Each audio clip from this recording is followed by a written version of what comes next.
the trust problem in Nigeria and even Africa in general is really, really bad. Like people, they don't trust online businesses. We built a product for a hungry market, right? Or it was as if the market was already waiting for the product. You can build the best product and the market will tell you that they are not using it. The first mistake that I've seen people make is the fact that they try to freestyle their pitch. But pitches are actually not like that. It's usually structured, and if you don't follow that structure, you are not going to win. Whenever you are talking about your team, it's not the time to be humble. Humility is not going to help you in that case. At the early stage of any company, most investors are not investing in the idea.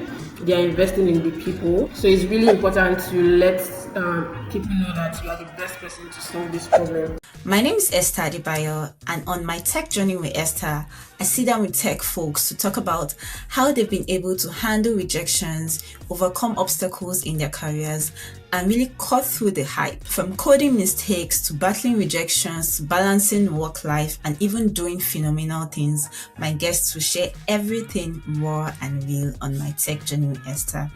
New episodes drop every week, so you don't want to miss out. Hi, Omolara. Welcome to the podcast. Thank you, Esther. Thank you for having me. You're welcome. How have you been? How's your week been so far? It's been good. Trying to settle in for the new year. Awesome. What's been like the most interesting thing that's happened to you this year? We welcome some new team members. Awesome. That's good. So you were in your hiring phase towards the end of last year. Okay, Yeah. That's awesome. I'm very excited to have you on today's podcast, get to hear about your story, Middelman story, and just dive into all those interesting stuff. But before we get started, for anyone listening, watching, I would like to quickly introduce Omolara to us. Omolara Sanni is the co-founder of Middleman, a FinTech platform revolutionizing how African businesses connect to the global e-commerce economy. Omolara has played a pivotal role in crafting Middleman's vision, leveraging her expertise in storytelling, content strategy, and user engagement to drive the company's growth. Under her leadership, Midddleman achieved an extraordinary milestone of processing over 1 billion in transactions volume, a testament to her innovative approach and focus on customer-centric solutions. Her journey from working at Utiva to co-founding one of Africa's leading fintech startups is a source of inspiration to many aspiring entrepreneurs. Welcome to the podcast officially, Omolara. Thank you so much. You're welcome. So before we get into the conversation, I play games with my guests. Okay. So today's game, I don't know if you're aware, but today's game is going to be 2 truths and a lie. So you're going to tell me 3 facts about yourself, and one of them is going to be a lie, and I'll identify the lie. All right, let's go. You are going to guess the lie, right? Yeah, I'm going to guess the lie. Okay. Number one, I used to be a cybersecurity analyst. Okay. Number 2, I'm engaged. Okay. And number 3, I haven't traveled out of the country before. Those are tough ones. Oh my gosh, those are tough ones. Let's see.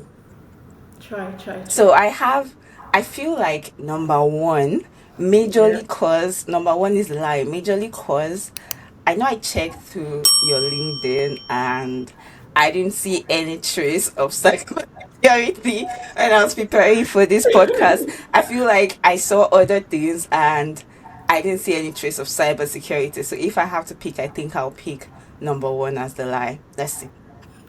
Okay, unfortunately, you're wrong. Oh my God.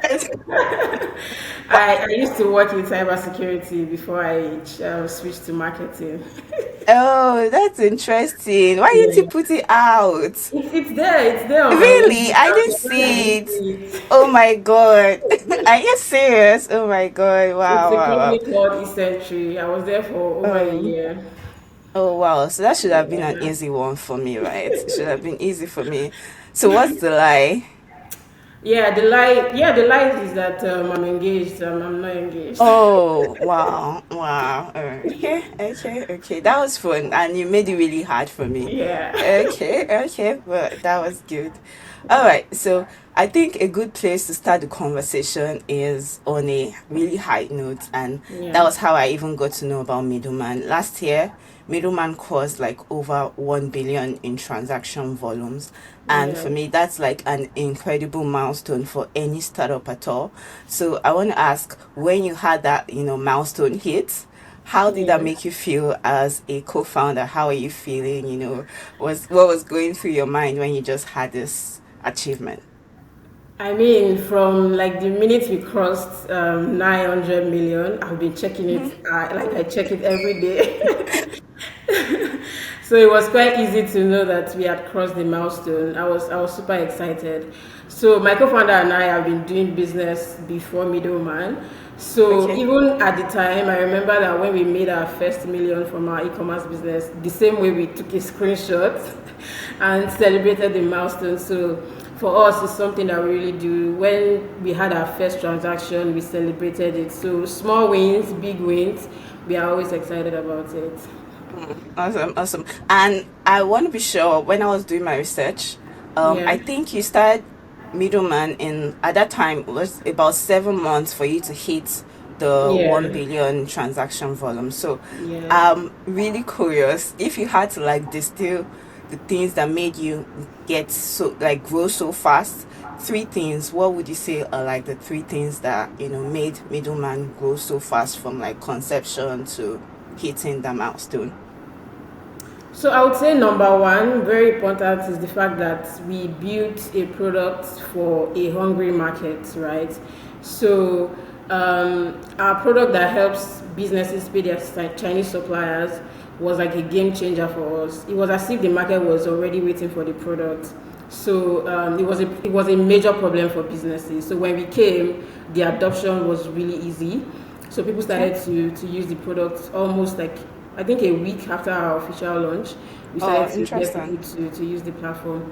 Number two, I would say I would accredit that to the fact that my co-founder and I are both marketing professionals, so we really sabi these things. So I know, right? I know, right? yeah, That's so awesome. yeah, good marketing as well, and Okay. also a lot of partnerships to making noise about what we do. Basically, the same way you see me online talking about our companies, the same way my co-founder does, and even as much as you might not think that that goes a long way, it really does because for us we had like 15% of our users that came from referrals, people just talking about us to a business owner without incentivizing anyone.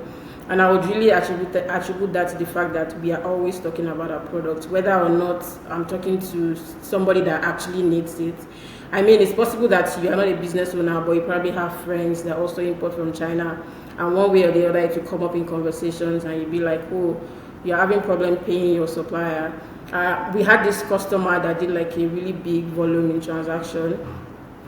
She's also a startup founder, but she also runs like a jewelry business on the side, and she imports from China. And it was her husband that actually found Middleman.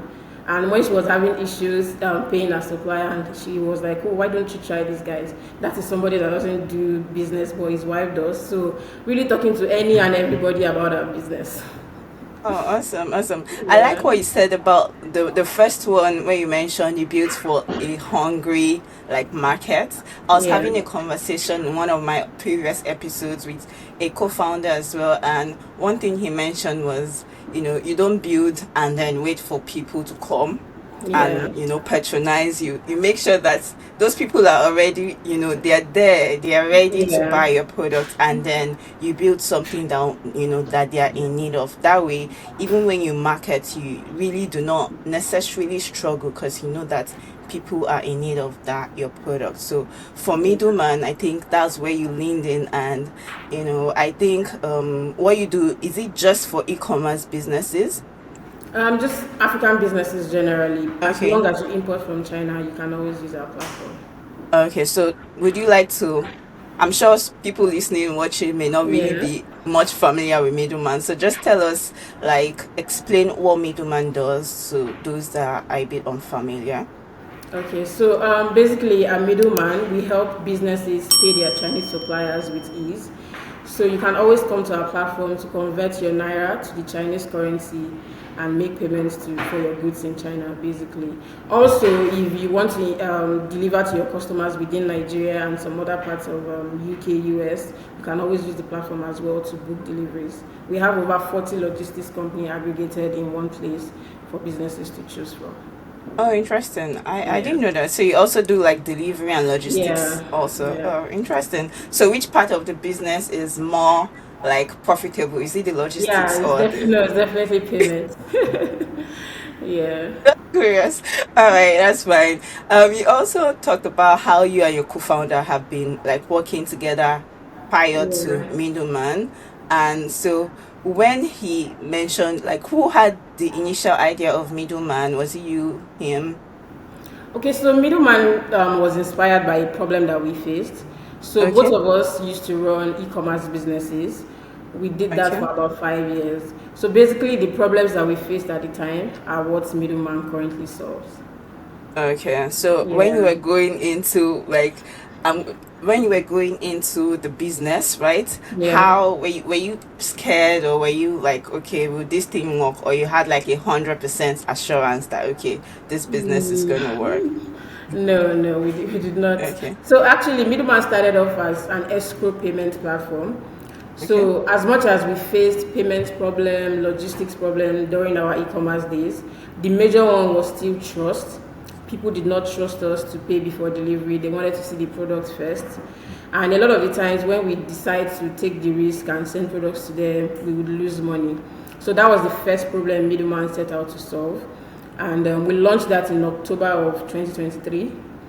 But about 3 4 months into launching that product, we discovered that the market was not ready for what we had built. The trust problem in Nigeria and even Africa in general is really, really bad. Like people, yeah. they don't trust online businesses. And even though the product we built was amazing, it was not difficult to convince vendors. It was still the buyers that was like really difficult to convince. Of course, they don't trust the vendors. They still do not trust middleman. So we had to listen to our customers and then solve other problems for them. And that was how we launched our payments to China as well as And the to logistics. China. Okay. So let's talk a bit about the early stages of Middleman. In one of your LinkedIn posts, you Yeah, talked about personally calling, the personally calling new users that had signed up for yeah. Middleman. So how was that like? Do you think this necessarily contributed to the growth of Middleman? Yeah, definitely. It sort of informed the kind of marketing that we did. Also informed the new products that we built. So at the time, we were even like doing it in such a way that if you sign up in like 10 minutes, you're going to get a call from us, asking Wow. why you signed up, where you found us, if you have found the product useful to solve your problem, and some of the feedback that we got really helped us. And I know that just like I said in the post, is not a sustainable thing to do, right? Mm-hmm. So yeah, it was because we had like we were still growing, the number of users weren't so much. That was why we could do that. But the feedback was really invaluable and it really informed some of the other products that we built as well as the way we interact with our customers. Okay. Yeah, I know it can be interesting of when you just Yeah. calling everybody, but even though it's not necessarily scalable, I think it makes sense at the early stages to really get feedback from your customers because not just calling, I think one of the results of keeping tabs with new signups are, the feedback that you get. So in Yeah. your situation, do you remember any particular feedback that you got that really shaped the direction of Middleman? Do you remember one or two feedback that you got from users? Um, I think the one that really stood out for me was people asking for APIs, e-commerce businesses that actually have their own websites, asking us that if they could plug into our API so that their Um, customers can see middleman as an option to check out. And so because of that, building an API is part of our roadmap now. So so that other e-commerce businesses can then Can plug into it. utilize. Yeah, Okay, that's interesting because I was yeah, going to ask you, you're a non-technical founder and yeah. you talked about APIs now. So I'm like, okay, you're already pulling you into I'm the already tech learning. space. So, Yeah, so how does it feel like to be a non-technical founder? And what I'm asking is, I've spoken to other co-founders, and a lot of times the other co-founder, one is on the business side, can really maybe write code to some extent. The other person is like yeah. hardcore writing code. So, as a non-technical founder, have you navigated that whole space?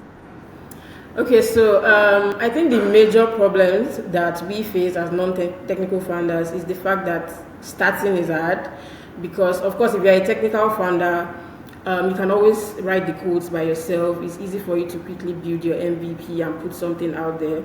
But for us, we had to use our money to pay people to write the codes. And I remember that there was somebody that we paid at the time. It just kept stalling, kept pushing the thing forward, and we had to let him go and then employ another person. And at some point we had to say that, oh, we cannot keep doing this. We need to find people that are going to be a part of the team and come on board to build this thing with us. So that's like the major problem that we face. Another thing also is understanding like their technical terms, but of course I was able to learn some of that. And also, as much as my co-founder is also non-technical, he's a bit more. He has more knowledge in that area than I do. So he handles like product development. He enjoys working with developers, designers, product manager. So he's mostly focused on that. But of course, when they are talking, there's nothing they are saying that I really do not understand, unless they are being like very, very technical. When they want to hide something Yeah, from you. That's good to know. I love the fact that at least you're not just in your space, you're also yeah, going out there to try to understand how they relate and really understand the terminologies. So you were like, let's say, contracting jobs out to like freelancers earlier, right? yeah. But now you just mentioned that you hired. So how was that transition like from getting, working with freelancers to hiring?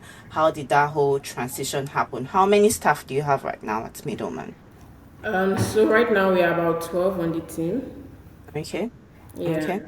I think at that time the major problem was trying to convince them to come and build this thing with us because of course it was pretty new. There was no money to pay them at the time. So it was important that you sell the dream, they see the vision with you Mm, and believe in it as well. Also having track record of good work also really helped us. So they trusted us. They knew that, oh, we've been in this field for a while. We've been doing stuff for other startups, and now that we've decided to build our own, they believe in us that we are going to put everything, all of our strength, hard work in it to make it work. So I think really convincing them to come on board on this journey, even though they weren't getting paid exactly what they actually deserve to be paid, yeah, was like the major thing that we had to do at the beginning. Yeah, okay. Okay. So like selling the dream to them and letting yeah, them like just key into that dream, the bigger picture, so to say. exactly. Yeah. Okay, so what do you look out for when you're hiring in like as a co-founder, hiring someone to fill a role? Now that you just recently hired, whether Yeah. it's marketing, content, like software engineers, what are some of the, I would say, soft skills out of the hard skills? Like, okay, this person can do this for the Yeah. culture that you're trying to build at Middleman. What are one or two soft things that you look out for? Yeah, so I think the very first one for us is empathy, Okay. being able to like put yourself in the shoes of the customer. So for us, one of our values is being customer centric. We have this lingo that we use in the team, whatever it takes. So having a team member that will go extra mile, do whatever it takes to satisfy a customer is really important to us. Yeah, so our customers always come first. Um, Also teamwork, right? So it's important that anybody coming on board is able to blend in with the team. And also because of that, if we are hiring for like maybe a product management intern, the current product manager will be in the meeting, right? So we are also bringing them on board to ensure that, oh, this is somebody that they can also work with. So getting the buy-in of existing team members, especially if they are going to be working together, is also very important to us. So yeah, Okay. those are like the major ones. Empathy and Empathy and teamwork. teamwork. Okay. Yeah. Has there been anyone that you hired and you had to let go in the past? So far, no. We Awesome. haven't we haven't had to do that yet. Awesome, awesome. So let's talk about your own personal journey. Yeah. Earlier, you pranked me. You said, "Okay, you were a cyber security analyst." But Yeah. what has your career journey been like? I know you also worked at Utiva, and Yeah. then you're into like product marketing. You're now a co-founder of one of Africa's foremost fintechs. Yeah. So, how did all of this come about?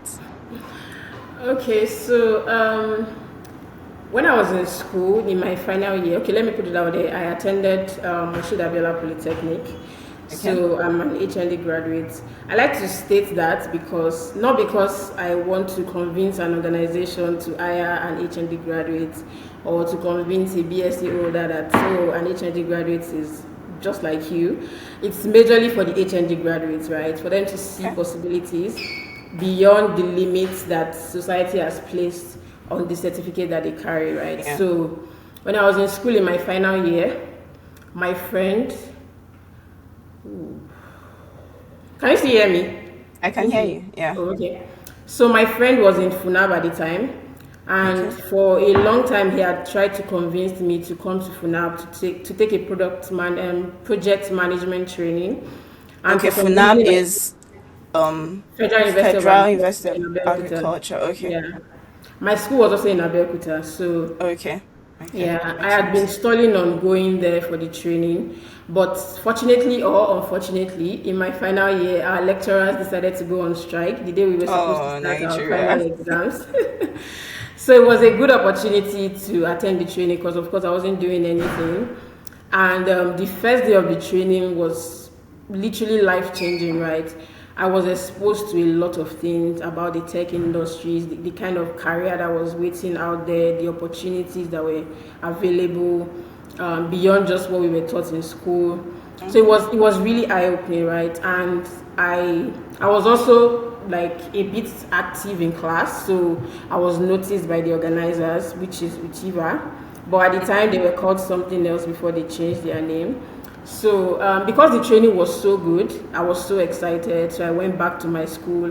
Whether you cared to listen or not, I would tell you about the training.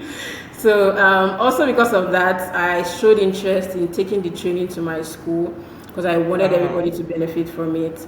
And even though we were still on strike at the time, I was made the campus lead ambassador, and this was 2017. Remote work was not a thing, but even though we were on strike, I was able to put together a team virtually of other campus ambassadors. We were marketing the training in our class WhatsApp groups, and even though we were not able to hold the training in our school at the time, we convinced students to go to FUNAB for the next cohort of the training, and they attended the training there. And because of the relationship that I also had during that time with the organization, when I finished my final year exam, I was able to apply and I got in as an intern. So, which was like my first major job after oh, school. So, I moved to Lagos, stayed with my brother, and I was there for 3 months. And that was where I learned like basic work ethics, how to send emails, how to write proposals, operations, all of those things. It was a wonderful 3 months, and after that, because I have ND and HND, I went on to use my ND to take a bank job. You won't find it anywhere on my LinkedIn or my CV. You can, I no was matter how just much you search on the scoped to that internet. to that part of your life. Yeah, you won't find it anywhere. But I did. Okay. Yeah, I did a teller job in the bank for about three Wow. months. Who would have Yeah. thought? Then I went for my NYSC. So I camped in Ondo State, But I knew that I didn't want to teach during NYSC. It was like a dream of mine. Like I was so determined I was not going to teach during NYSC. So I relocated to Lagos after camp, and then I started to share my CV, telling people that I was looking for a PPA. But during my time at Utiva, I remember taking a cybersecurity boot camp. It was about 3 days, girls only boot camp, and that was my first exposure to cybersecurity. YouTuber So that no, organized no, no, it it was a random, was just yeah, that I another. saw Okay. online and I applied. Yeah. Okay. So when I returned, we still had like a WhatsApp group where people share opportunities. So I put it out there that I'm looking for a PPA, and somebody told me to bring my CV. I was interviewed, and that was how I got into cybersecurity. Yeah. So I did cybersecurity for about a year and 6 months before I decided to do marketing. And it was quite obvious at the time that marketing was what I wanted to do, because even though I was doing cybersecurity, you would catch me taking marketing courses, writing articles, and just learning about marketing. So when it was time, I decided that okay, let me just do this full time. How many resumes have you sent out with zero response? Or maybe you're getting interviews but you just can't seem to land a job. I've been there and I know it's so frustrating, right? But the good news, I've created a toolkit to change all of that for you. Introducing the Get a Job Toolkit, your step-by-step guide to finally land your dream tech job. Inside, you get 3 resume and cover letter templates, a job tracking sheet, 100 plus interview power phrases, reach out messages to recruiters, and a LinkedIn optimization checklist. I created this toolkit because I know how hard applying to jobs can be. So whether you're just starting out your career or making a career switch to tech, this will save you so much time and stress. Click the link below to grab your toolkit and let's get you hired. And then I left the cybersecurity job and started marketing full time. Wow, wow, wow. There's a lot to learn from your story. So let's just take time and spend some time here. You mentioned that it was from that training that you were on strike while you were still in school at Yeah, FUNAB. That was how you got to know about that was how you got to know more about Utiva, and then you yeah, became a campus ambassador. It's very similar to the story of one of my guests that I interviewed, and she became an ambassador for, I think, Curry Rice, if I remember properly.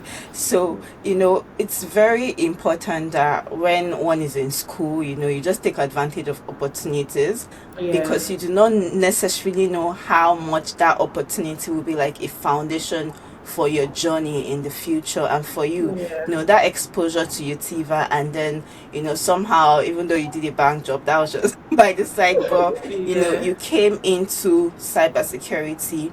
And one of the things I liked about what you said was, not allowing whatever certificate you carry dictate your life, because at the end of yeah, the day, that certificate is just what it is, a certificate. It doesn't necessarily, like, is what you can do that will then prove to people. And for yeah, you, even though you had like an HND certificate, which is good, but you know how the society yeah. always has a bias for HND, Mm-hmm. BSc. But for you, you went on to do really amazing things, and you got into cybersecurity. It was a boot camp, right? 3 months boot camp No, just a few days for, boot or camp, just just a few days boot specifically camp. to the Oh, basics of so cybersecurity and so how examination. did you then, like I say, hone in on that skill? Because I train people, to get a job and come into tech, on Yeah, the freelance HQ, and what I do also. And I find out that a lot of times people just have that interest. Oh, I want to learn this. I want to learn UI UX. I want to learn cybersecurity, but they don't necessarily have that drive to follow through. So for you, how yeah, did you ensure that just 3 days, you were able to follow through to then land a job that you spent a year plus at? yeah. How did you do that? I mean, it was a lot of learning on the job. Yeah, so learning on the job, spending more hours after work to learn about tools, take online courses, and also learning from colleagues who were already in the field.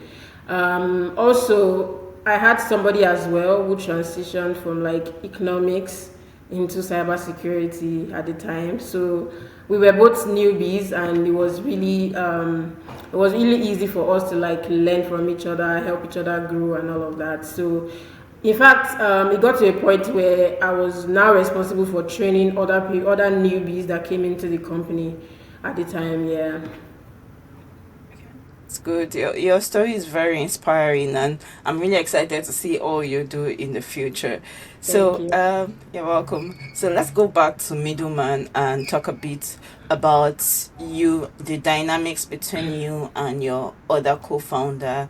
Has Yeah. there ever been a time? I know you mentioned also that you both complement each other, like your strengths and weaknesses. You just have a way you balance out, Yeah. all of that. So has there been a time where you both had like differing opinions on the way the vision of Middleman should go? And if you had, how did you come to a compromise on the direction to go?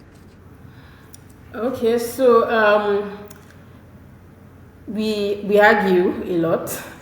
Oh, And we okay. also and we also think alike a lot because we have like similar background, Okay. especially in marketing. So sometimes I'm thinking about something, and when I take it to him, it's like, oh, I was thinking about the same thing. I was going to reach out to you. But a lot of the times when we have like different opinions about something, we sort of like to use data to guide our decision, right? So, for example, we have like a limit currently on the quantity of Chinese currency that you can get on the website, right? So let's say, for example, we are now trying to consider increasing that minimum. Let's say I now agree. For me, I'm saying that, oh, let's not increase the minimum, and Ajela is saying, oh, let's increase the minimum. We are going to go back to the data to now say that and see, okay, so most of our transactions, are they coming from this particular volume, or are they coming from this particular volume? So does it make sense for us to make this decision? So that data will sort of guide us.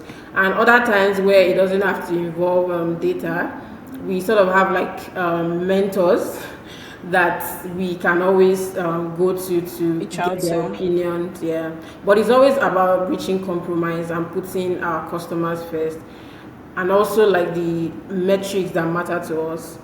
So is this thing going to get us new users? Is this thing going to help us retain new users? Like if it's not adding to the bottom line, then there's really no point There's no doing point. it. Yeah. Yeah. And do you have any like advice for co-founders working better together? Because there's been things like co-founders do Yeah. not necessarily, after a while, they may not necessarily still be together, or they may have disagreements that will cause problems in Yeah. the company at the long term. So for you, do you have any advice from your experience for co-founders to work better together?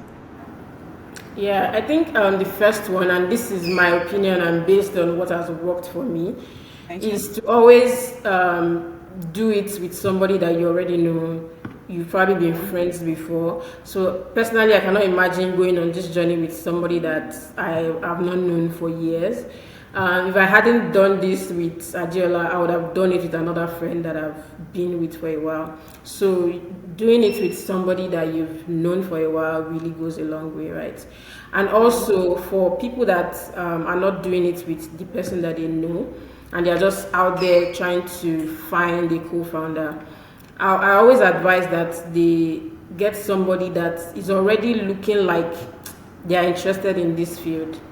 So, for example, now I also co-founded a community for product marketers, and when I wanted to get a co-founder for that, I went for somebody that had a product marketing podcast. So it was obvious that this is a field she was passionate about. She also wanted to get the word out there about product marketing, support product marketing professionals. So if I had gone to somebody that had no interest in product marketing or starting a community, it wouldn't make sense. So that way it's easier for them to also put in the same work that you're going to put in because they have a passion for that industry or they have a passion for that market. So yeah, really going for somebody that is already doing something similar would just make the journey easier for both parties. Yeah.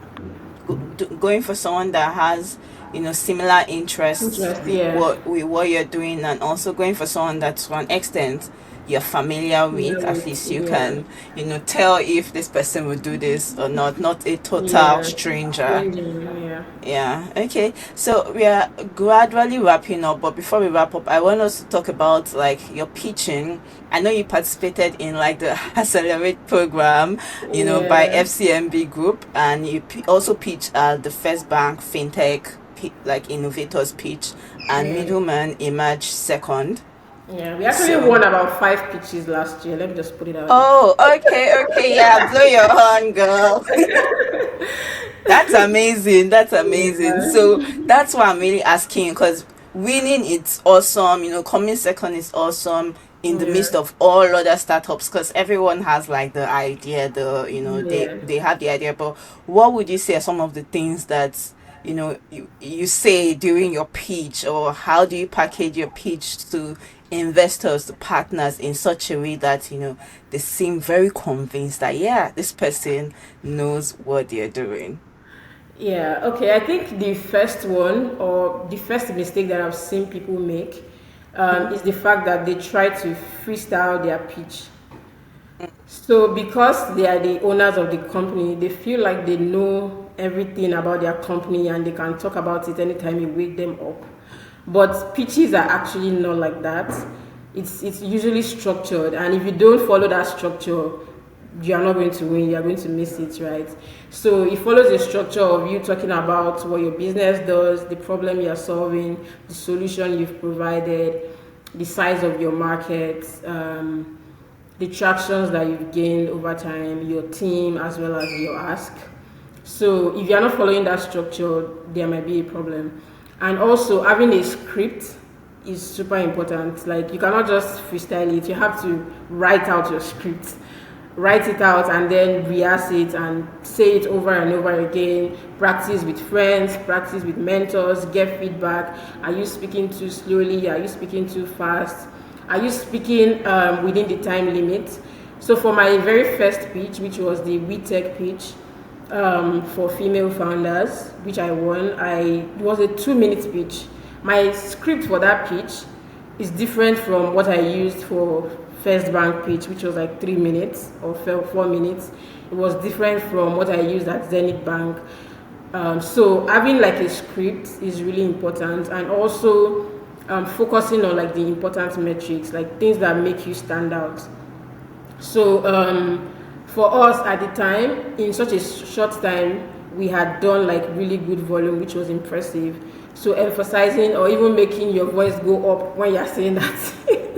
It's very That tone, important. right? Yeah, exactly. The tone is important, emphasizing like really impressive numbers. And also the team.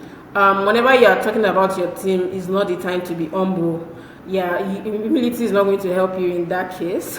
So if your team is like you guys have industry experience, or it's something you learned in school, something you've done for 5-10 years, like really talk about those things and emphasize, because at the early stage of any company, most investors are not investing in the idea, they are investing in the people.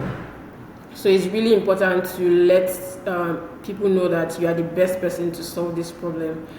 So yeah, what have I mentioned? Not freestyling your Mention, pitch. yeah, not Yeah, having a having a script. script that you practice over and over again. Also structuring the pitch to follow like the pattern that it should. Yeah, talked What your about company does. metrics Yeah, talk about metrics that are important, the tractions you've gained. Also emphasizing the expertise that your team that members your are going to team be taking. has. Yeah. Awesome, awesome. I'm almost tempted to tell you to give me a 1 minute pitch, but I'll save it. So, what has been your experience, day to day as a co-founder? Are there any really challenging parts of, co-founding Middleman, you running the company day to day? What has that been like for you? Mm, what would I say is like the most challenging? I think it's really the operational part, and also having managing customer expectations. especially because as a startup, still early, a lot of our services also depends on other people's services, right? We do not we did not build our own infrastructure from scratch, and even if we did, like, there will still be problems, right? Nibs could be down today, but the customer does not care whether Nibs is down. They want to get their money immediately. So I think that's like the most challenging part, having to manage customer expectations, especially when things are out of your own control. Yeah, it's Yeah, tough, that's to be like the honest. challenge, It's the tough, yeah. operations, right? Yeah. Okay, awesome. Omolara, it has been so amazing speaking with you. Before you go, I have three rapid fire questions, straight Okay. up, straight answers. So describe middleman in 3 words. Ah, 3 words is not going to be easy. Okay, how many words do you Just want? the best payment platform. Let me describe it that way. Awesome. What's the most unexpected lesson you've learned as a founder? That you can build the best products and the market will tell you that they are not using it. Me? Yeah. Okay. What's one piece of advice that you wish you had received earlier in your entrepreneurial journey? Um. What was that going to be? I'm coming. I think it would be to execute fast. Yeah, so even though when we launched, we started working on Middleman in March, but that was not when the idea dropped. So imagine if we had started from when we had the initial idea, we would have made so much more progress compared to what we have now. And even the Awesome. economy was better at the time, so we would have done more volumes. True. That's Yeah, so true. That's a good point. Thank you so much, Omolara. It's been so nice speaking with you, hearing about, the entire journey of Middleman, and I can't wait to hear that Middleman is now like a unicorn. I can't wait yes. to hear. I can't wait to Thank hear because I'll be like, you. oh yeah, I was part of the early, I interviewed her at the earlier stages, and maybe I'll Yeah, interview you again to see again. how it was and now how far you've come. But yeah, Yeah, this has been an amazing conversation. I've thank enjoyed you. it. And are there anything interesting that Middleman is working on or you are working on personally for the year that you think you would like to share with the audience? Yeah, we are definitely working on new products. So yeah, look out for that. We've seen like a lot of knowledge gap in the e-commerce space. So we are working on a product to sort of share resources, learning materials, courses for businesses, so they can so they can grow and scale their business. Yeah, always look out for that. Nice stuff. All right. Thank you, everyone, for joining this episode of the podcast. I'm sure you've enjoyed it and learned a lot from my conversation with Omolara. If you have, any thoughts, questions, feel free to drop them in the comments below. And I'll see you in another episode. Bye. Yeah, thank you. Bye. Yeah. Bye.